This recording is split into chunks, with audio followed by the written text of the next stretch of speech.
So the other day, a friend of mine asked me about the most common mistakes that I have witnessed in the laundry industry over the last 20 years.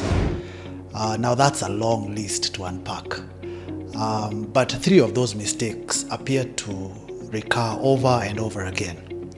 The first one would be the purchase of equipment. Now, I have friends who say, this is laundry you're talking about. I mean, how hard can it get? I'll just buy a washing machine, maybe a dryer, hire an attendant, and it's off to the races, right? I like to tell friends that it's important to distinguish between domestic laundry and commercial laundry. And you want to think about, what am I going to do when the client starts entrusting me with more and more of their cleaning?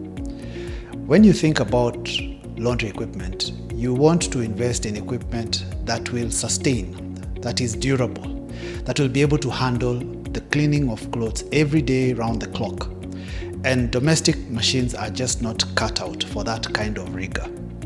So you do want to consider light items, light garments, heavy garments, things like overalls, heavily stained items, things like curtains, things like beddings, as you make that decision around what kind of equipment am I going to go for. Also, as you think about equipment, you want to think about the long-term value of that piece of equipment. In laundry, we talk about the lowest long-term cost of ownership. In other words, I might feel the pinch right at the beginning as I'm buying the equipment, especially for the tested models. They tend to be slightly pricier. But in the long term, when you're talking 10 years, 15 years from now, which brand will offer me the lowest cost of ownership?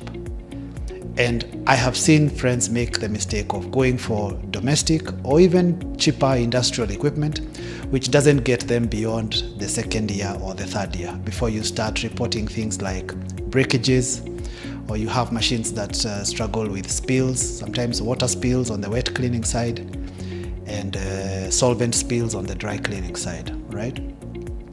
And what you will find is that amongst the good brands or the better brands, you find machines that are made of good quality materials. And here we are talking stainless steel, we are talking about filters, we are talking about components that withstand the rigor of heavy duty cleaning. And you do want to go for that. And there are some good brands out there. When you talk about wet cleaning laundry, there are brands like Unimark, brands like Primus, just to name a few. On the dry cleaning side, there are brands like Bowie, Union, amongst others, which appear to be a cut above the rest. For pressing and finishing, you have brands like Camptel, you have brands like Pony, you have Sankosha from Japan, fairly good brand. These are tested brands which, even though they might appear to be slightly expensive, they are extremely durable and they deliver consistent outcomes for the client each and every time. So you do want to make a very, very informed decision around that, and we talk about this quite a bit in our laundry business learning course. The other thing I hear from friends also touching on equipment is sometimes friends will say, but some of these equipment costs upwards of $20,000, $30,000, some even go all the way up to $50,000. What if I don't have access to that kind of financing? And I like to suggest to friends, you don't have to necessarily go in with equipment from day one. You can decide, you know what, I'll just focus on opening up profitable locations initially, and then I can start off by outsourcing my laundry work to established laundries to handle my back end, to handle the actual cleaning. As I build capacity, as I better understand the customer, and this provides different opportunities for growth and getting under what does my customer require, what are they looking for, what kind of a customer am I looking to serve, so that by the time you invest in the equipment, you not only have the right capacity, but you have the correct brand that will last you the longest value, the most value for the longest period of time. In our case, I want to say we did about 6 years before we invested in our first laundry machine. And this whole time we were outsourcing to an established laundry. And it served us well because we were able to open at least 3 or 4 locations. We understood the demographic we were serving. So by the time we bought the first washer, it was a very targeted direction. We knew the exact capacity and we knew the exact brand that we were going for. The second common mistake that I've seen happen over and over again has to do with the choice of location. What criteria are you going to apply when you're opening up your location? And here we are talking about the physical store where your client will either drop off their order or pick up their order. How convenient is it? How accessible is it? How visible is it? Does it exist in a residential district? Is it located in a business district? All these will play into the kind of items that you're likely to get from your customer. It will play into the kind of pricing. You want to be aware of what are the mortgage rates if it's a residential area. You want to understand what are the rental rates around that neighborhood, because this factors right into the kind of pricing that you're able to offer your clients, and by extension the kind of margins and profitability that you're likely to result with within that specific location. There are also considerations to do with the lease agreement. You want to think about what does my lease mean in terms of how long is it, what are the exit clauses, are there exclusions, are there things I can and cannot do within that specific location. Because I have seen friends who get into leases without the support of professional legal support, and thereafter they get into all forms of exposure and liability. So you do want to work also with the appropriate support to understand the soundness of the lease agreement that you're getting into. So these are considerations around choice of location that play into the success or otherwise of your selected location. And it allows you to know what location can I pick over another. The third item that I see a lot of friends struggle with and a lot of mistakes arising is in terms of staffing and the employees and the colleagues that you bring on board as you set off or as you continue on your journey with the laundry business.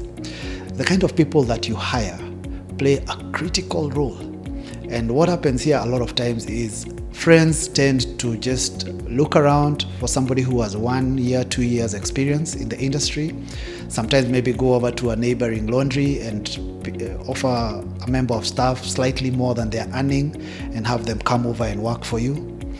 I generally discourage friends from taking that approach because what tends to happen is you introduce different forms of ways of doing things, different elements of culture, instead of growing your own culture that is suited or aligned to what your customer wants.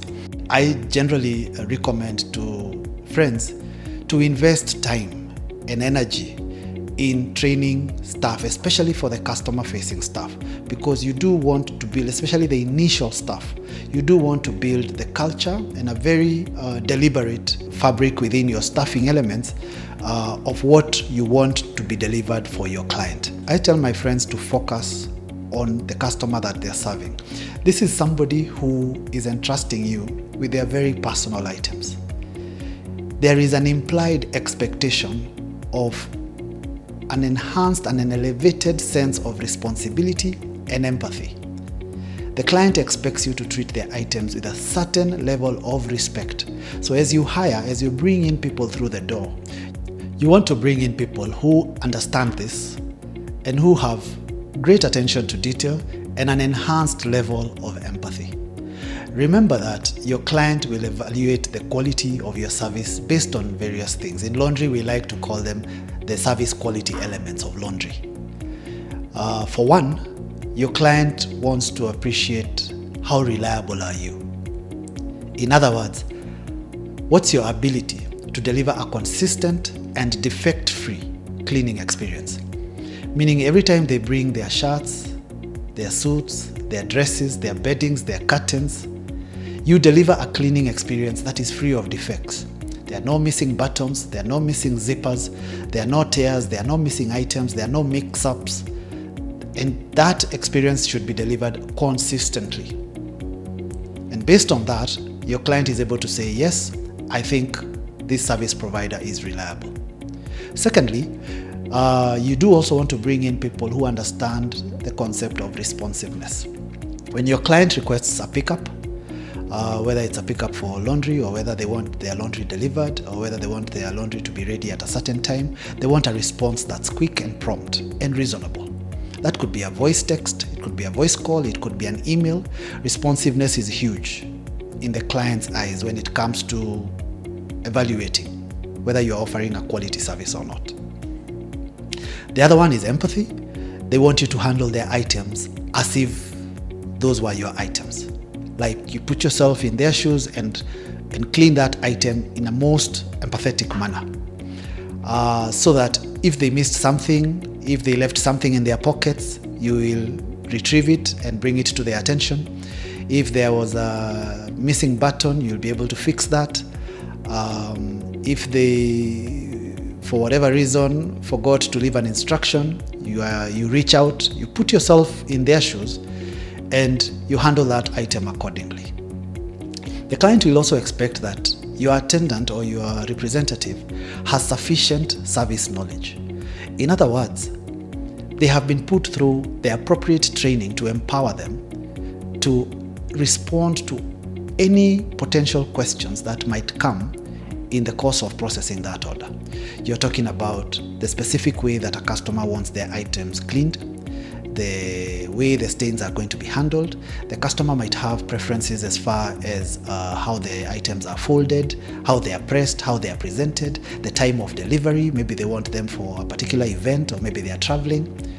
All these are forms of customization that your member of staff should be able to respond to as and when the customer requires them. So the level of service training is key, and it's important that the service member or your representative is put through all the stages of processing, including your factory setting.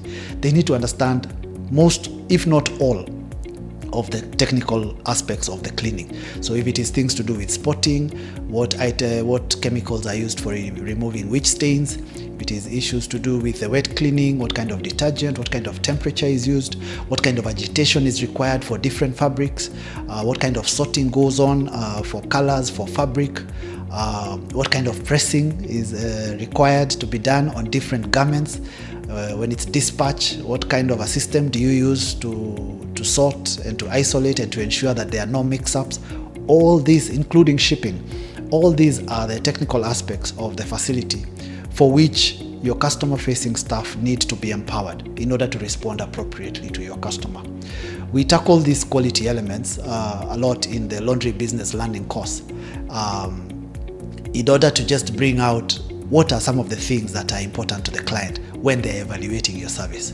Still within the staffing and the employee considerations, you really want to look after the physical environment.